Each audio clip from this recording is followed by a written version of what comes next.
بسم اللہ الرحمن الرحیم۔ مرزا جیلمی نے اپنی ویڈیوز میں بارہا ایک حدیث بیان کی کہ حلال اور حرام نکاح میں فرق گانے کا ہے۔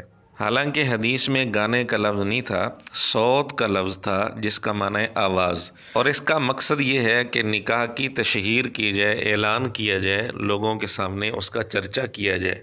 لیکن مرزا نے جب بھی حدیث بیان کی اسی طرح بیان کی کہ حلال اور حرام نکاح میں فرق گانے کا ہے۔ ابن ماجہ میں تو یہاں تک آیا کہ حلال اور حرام نکاح میں فرق ہے جس میں گانا ہو، گانے میں بھی کوئی اختلاف نہیں۔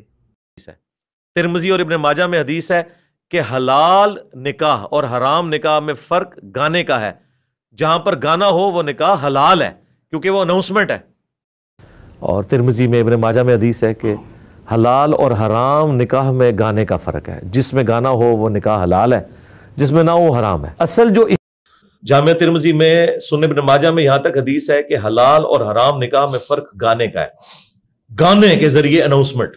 اب ہوا یہ کہ مرزا نے خود اپنی اکیڈمی میں ایک نکاح پڑھایا اور اس میں گانا نہیں تھا۔ اس پر ہم نے گرفت کی، کلپ بنایا کہ یہ نکاح تو پھر حرام ہوا۔ جو مفہوم مرزا حدیث کا بیان کر رہا ہے، اگر حدیث کا واقعی یہی مفہوم ہے تو مرزا نے حرام نکاح پڑھایا ہے۔ تو یہی سوال پھر مرزا سے کسی نے کیا، مرزا نے جو اس کا جواب دیا آپ وہ غور سے سن لیں۔ اشعری بھائی، آپ پہ ایک یہ اعتراض ہے، یہ میرا بھی اعتراض ہے کہ آپ نے ایک حدیث پیش کی ہے کہ جو حلال اور حرام نکاح میں فرق گانے کا ہے۔ تو ابھی آپ نے کچھ دن پہلے ایک نکاح پڑھایا ہے، تو وہاں پہ تو گانا کوئی نہیں تھا، کیا آپ نے وہ حرام نکاح پڑھایا ہے؟ اور یہاں تک کہ ہم نے بھی ساری زندگی اور صحابہ کے کئی نکاح ایسے ہیں جن میں گانا نہیں ہے، اور رسول اللہ کے نکاح میں کیا گانا تھا؟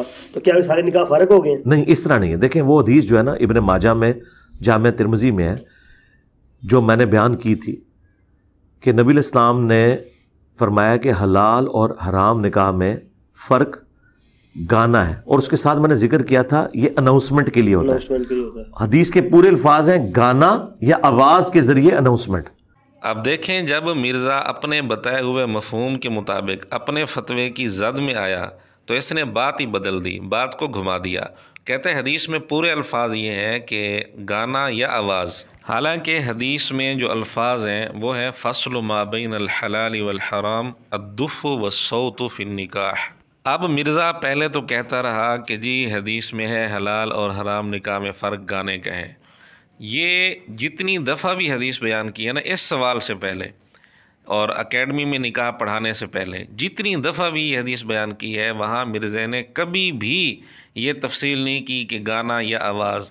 جب بھی یہ حدیث بیان کی صرف گانے کا لفظ اس نے استعمال کیا، لیکن جب خود اس پر اعتراض ہوا تو اب وہ حدیث ہی بدل گئی۔ اب کہتے ہیں جی حدیث میں پورے الفاظ ہیں گانا یا آواز۔ اب سوال یہ ہے کہ گانا یا آواز یہ کس لفظ کا ترجمہ ہے؟ دف، اس کا ترجمہ تو وہی دف ہے، گانا تو نہیں ہے۔ اور صوت سے مراد اگر گانا لیا جائے تو پھر صرف گانے کا ترجمہ ہوگا، آواز کا ساتھ ترجمہ نہیں ہوگا، اور اگر آواز اس کا ترجمہ کیا جائے تو پھر گانے کا ذکر نہیں ہوگا۔ تو یہ مرزا کا کہنا کہ حدیث میں پورے الفاظ یہ ہیں کہ گانا یا آواز، یہ بالکل جھوٹ ہے، حدیث میں ایسے کوئی الفاظ نہیں ہے۔ مرزا کو چاہیے تھا کہ معذرت کر لیتا کہ میں نے حدیث کا مفہوم غلط بیان کیا تھا، حدیث کا یہ مطلب نہیں ہے کہ جس نکاح میں گانا نہ ہو وہ حرام ہے، میں نے آج تک یہ حدیث غلط بیان کی ہے، اس کا مفہوم غلط بیان کیا۔ لیکن بجائے اس معذرت کرنے کی مرزا اور اڑ گیا، بلکہ اس نے حدیث پر جھوٹ بول دیا کہ پورے الفاظ یہ ہیں کہ گانا یا آواز، حالانکہ اس طرح کے الفاظ گانا یا آواز، اس طرح کے الفاظ حدیث میں ہیں ہی نہیں۔ حدیث میں اصل لفظ صوت ہے، اور صوت کا معنی آواز ہے۔ آواز سے مقصود یہ ہے کہ اعلان کیا جائے، تشہیر کی جائے، بس۔ گانے کا لفظ تھا ہی نہیں حدیث میں۔ حاصل یہ ہے کہ مرزا اپنی اکیڈمی میں نکاح پڑھانے سے پہلے بھی جھوٹ بولتا رہا، گانے کا لفظ بار بار بول کر، حالانکہ لفظ صوت تھا۔ اب بھی اس نے جب اس پر اعتراض ہوا اور یہ خود اس کی زد میں آیا، پھر اس نے جھوٹ بول دیا کہ حدیث میں پورے الفاظ ہیں گانا یا آواز، حالانکہ ایسے الفاظ بھی حدیث میں نہیں ہیں۔ ابن ماجہ میں حدیث کا نمبر ہے 1896، اور ترمذی میں حدیث کا نمبر ہے 1088۔ آپ خود حدیث چیک کر لیں۔